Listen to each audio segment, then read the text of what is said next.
Okay, so entering grades is actually pretty easy. You're going to open up the class that you want to enter a grade for.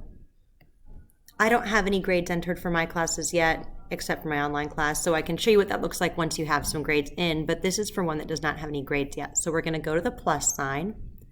We're going to add an assignment. We're going to name the assignment. So my first is going to be a worksheet on the expression Ilia. And I also put what week we're doing it so that they can find it in Schoology. It is going to be a practice/classwork assignment, and it is due tomorrow, September 2nd.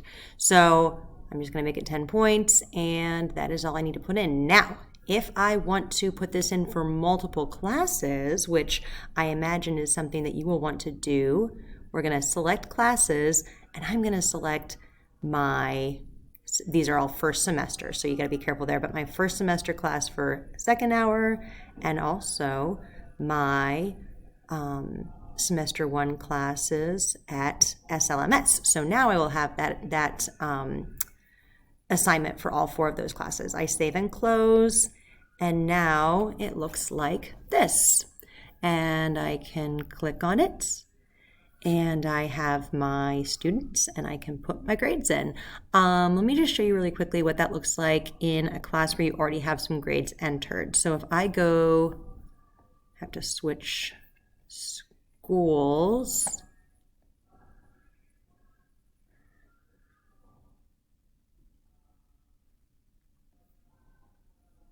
All right, so this is my online class.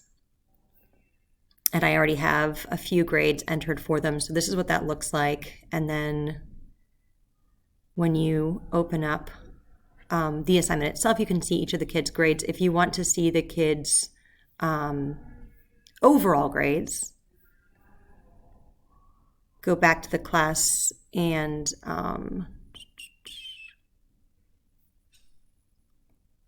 you're going to go to grading and then score sheet. And then you can see how the kids are doing overall. And then you can also see that we've color-coded our assignments. So we have our practice ones and our assessments. Okay, that should be it. Let me know if you have any other questions. Ciao.